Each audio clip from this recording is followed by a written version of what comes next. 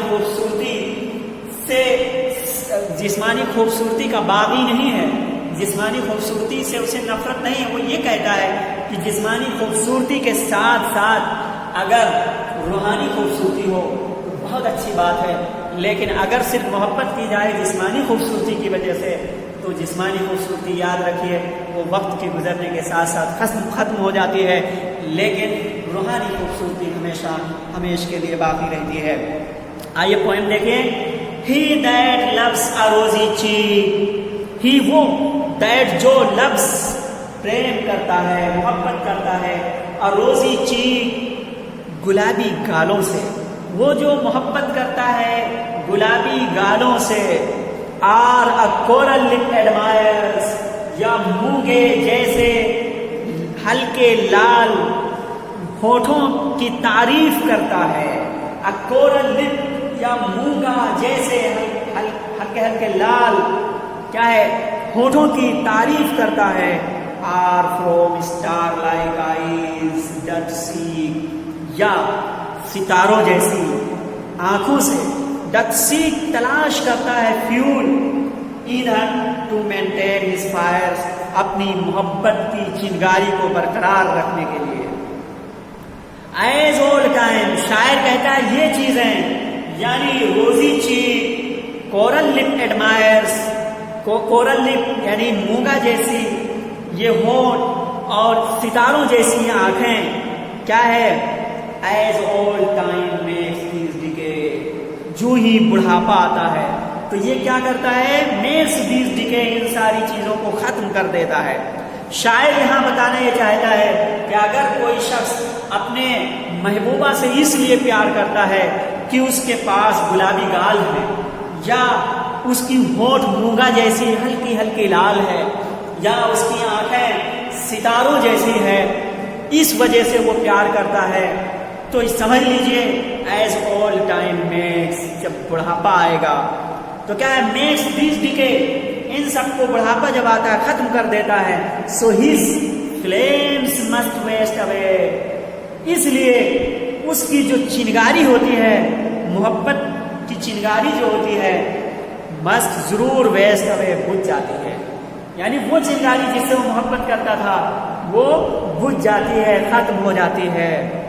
اب شاعر یعنی اوپر یہ جو استنجاز تھی، لائنیں تھی، اس میں شاعر نے یہ بتایا ہے کہ انکار کیا ہے سرے سے فزیکل بیوٹی کی، لیکن پھر نیچے اسپریچول بیوٹی کی تعریف کرتے ہوئے یوں لکھتا ہے، but I smooth and steadfast mind, but I smooth and steadfast mind, لیکن جہاں پر ایک جیسا اسموتھ ایک جیسا اینڈ اسٹیڈ فاسٹ اور مضبوط مستحکم مائنڈ دماغ ہو، لیکن جہاں پر ایک جیسا اور مضبوط مستحکم دماغ ہو، جینٹل تھاٹس اچھے خیالات ہوں، اینڈ کام ڈیزائرز اور پرسکون خواہشات ہوں، hearts with equal love combined, hearts یہاں جمع لائے ہیں یہ بتانے کے لیے جس میں محبوب محبوبہ دونوں کے دل، hearts with equal love combined, اور دل ایک جیسے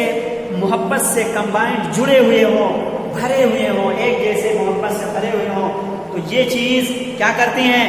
کنڈل، یہ پیدا کرتی ہیں نیور ڈائنگ فائرز، کبھی نہ مرنے والی محبت کی چنگاریوں کو، محبت کے شعلوں کو، کبھی نہ مرنے والے، کبھی نہ بجھنے والے محبت کی چنگاریوں کو، محبت کے شعلوں کو یہ پیدا کرتے ہیں۔ اور شاعر یہ کہتا ہے یعنی جہاں پہ اسموتھ مائنڈ، اسموتھ یعنی ایک جیسا، اور اسٹیل فاسٹ مائنڈ اور مستحکم دماغ ہو، جینٹل تھاٹس اچھے خیالات ہوں، اینڈ کام ڈیزائر سکون خواہشات ہوں، hearts with equal love combined, دل ایک جیسے محبت سے لبریز اور بھرے ہوئے ہوں، تو یہ ساری چیزیں کیا کرتی ہیں؟ کنڈل نیور ڈائنگ فائرز، یہ کبھی نہ مرنے والی محبت کی چنگاری کو پیدا کرتی ہیں۔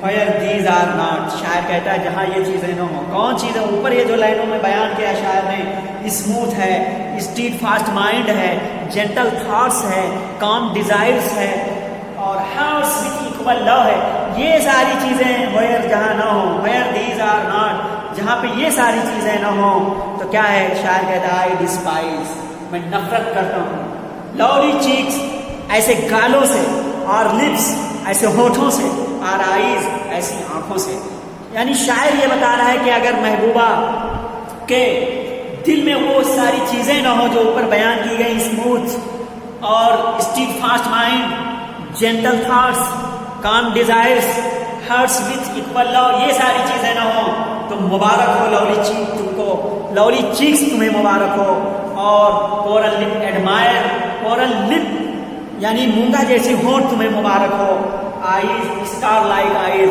اور ستاروں جیسی آنکھیں مبارک ہوں۔ تو شاعر نے یہاں پہ یہ بتایا ہے کہ حقیقی جو محبت ہوتی ہے وہ اسپریچول لو ہوتی ہے، حقیقی جو خوبصورتی ہوتی ہے وہ اسپریچول خوبصورتی، اسپریچول بیوٹی یعنی روحانی بیوٹی ہوتی ہے، اور جو زوال پذیر ہونے والی ہے، چند دنوں کے لیے ہوتی ہے، وقتی ہوتی ہے، وہ فزیکل بیوٹی، فزیکل چارمز ہوتی ہے۔ تو گویا کہ شاعر نے سرے سے فزیکل چارم کا انکار کیا ہے۔ آج کے لیے بس اتنا ہی، میں یہیں پہ ختم کرتا ہوں، اور پھر ملوں گا کل آپ لوگوں کو اس کے اپریسیشن آف دی پوئم کے ساتھ۔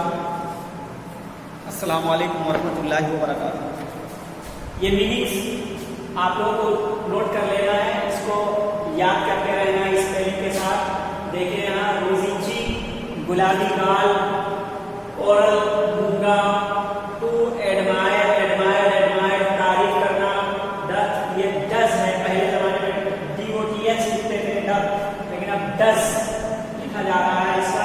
ٹو سیک ساف اور تلاش کرنا، فیول ایندھن، ٹو مینٹین برقرار رکھنا، ٹو ڈیکیڈ ختم ہو جانا، فلیمس چنگاری شعلہ، ٹو ویسٹڈ اوے ختم ہو جانا، اسموتھ ایک جیسا ہموار برابر، اسٹیڈ فاسٹ ثابت قدم مستحکم، جینٹل تھاٹس اچھے خیالات، کام ڈیزائرز پرسکون خواہشات، ٹو ڈسپائز نفرت کرنا،